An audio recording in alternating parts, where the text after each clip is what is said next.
Hello guys, it's Sign here with HobbiesofaMan. Once again, today we're going to be doing another comic book issue review. We're going to be looking at Red Sonja number 6 by Thorin Grönbeck and Walter Giovanni. Same team as before, no changes here. I do want to talk about this cover. I just realized that Sonja doesn't have a strap between both of her chainmail cups. And honestly, it bothers me more than it should. But I noticed it and then now I can't unsee it. And it feels weird that it's not there, but it is what it is. Otherwise, this Lucio Parrillo cover is phenomenal. I love his artwork, except for one or two things that I mentioned before. But someone told me I sounded like a smartass when I mentioned anatomical issues in artwork, so I'm not going to do it too much. But moving on to the review here. So this starts with Thord Varg arriving to Vestport, I think. Kulangath fights with a dude. As Sonja is in limbo because Kulangath is taking over this random body, right? And when she's in limbo after the end of the fifth issue, she actually meets a Pillar Man from JoJo's. If you guys know what that is, it looks very, very like Pillar Man-esque, or maybe like Zawardo or the world, the Dio stand. It looks like that.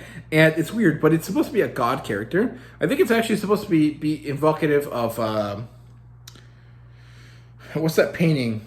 When God and Adam are like reaching towards each other, like the one where it's like Adam has his hand out and God has it too, and their fingers are supposed to touch. I think it's supposed to be evocative of that. But I just saw Pillar Man and I started hearing the Pillar Man song, that song. I don't know why. I just kept hearing that in my head every time this character showed up, and I apologize because it's not relevant to the story, but I kept seeing that. So yeah, basically she has this conversation with this god. This god is like, humans suck, you guys are greedy, and no matter what we do to help you, you guys always take more than you're supposed to have, and this is a problem. And Sonja's like, well, I'm not like that. I want everyone to go back and have their lives again. And so she opens the door, she tells everyone to go back to their bodies because they've been trapped by Thord Varg's power, and most of them do try to do so. And then when the weight of their deeds, of the things that they did while their bodies were in this limbo, or while their souls were in this limbo, hits them, they don't want to go back because they would have to deal with the fucking atrocities that they did, right? And so they stay. And Sonja and the god talk again. And then Varg walks into purgatory, or limbo, or whatever you want to call this place, and he fights with Sonja. And Sonja is afraid of walking back towards the door after she manages to take Varg back there, because she's afraid that as soon as she passes the portal, she's going to be weak again, she's going to be dying again. Thankfully, when she walks out, she is not, and so it's good for her. She comes back to the real world, continues her battle, and as this is happening, Kulangath shows up. He's this old, almost Egyptian-looking guy. He has like one of those like Egyptian crown things, like the one that looks like a bowling pin. And he's talking with the Pillar Man God guy, and they have a conversation. It's not important what they're saying. It's just like, this is bad for everyone, kind of. And they both step through the door. Kulangath is back to life, and he's ready to basically take over the world again, which was ultimately his path. However, initially I thought that he was supposed to be a good guy.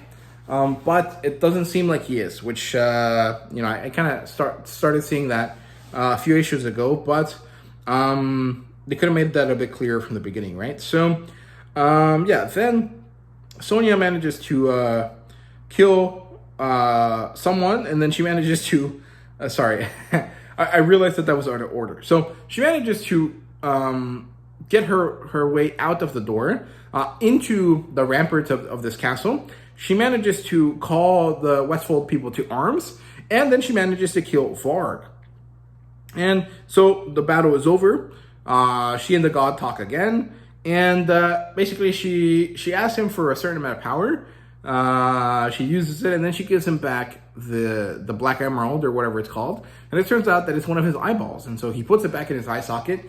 He's a Pillar Man with Uatu, the Watcher eyes, and then she dies because she no longer has power anymore. And he is in awe of her because Sonja is the greatest person ever. And he revives her, leaves her at a convent with some nuns to heal. And that's the end of the issue. And in general, I liked this issue. I thought it was pretty good. It was kind of culminating the first half of the story, which I liked. I enjoyed the unintentional reference to JoJo's Bizarre Adventure, although it might be intentional. I'm not really sure. I can't tell.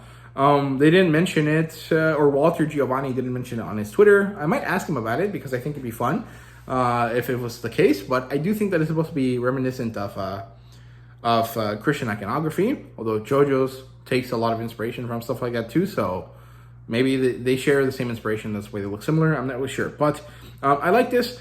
It was a good issue, which is great because lately I had not been feeling the love for Red Sonja issues. I thought that Thorn Grumbeck was a little bit too slow in her execution of the story, but now that we finally have some consequences and some stuff happening, I am perfectly happy with it. So yeah, this basically ends the first arc of the story, if you want to call it that, which ends with Thord Varg dead, Westfold back in the hands of humans, and Kulan Gath back from the dead and off somewhere else. I'm not really sure that Kulan Gath is a previously established character. I don't think so, as far as I understand it. But I guess you can't fight Tools of Doom or any of the Conan guys because they're going to be used by Titan Comics right now, right? So, yeah, that's it for that. I hope you guys enjoyed. Let me know what you thought down below, and thank you guys so much for watching. See you guys later.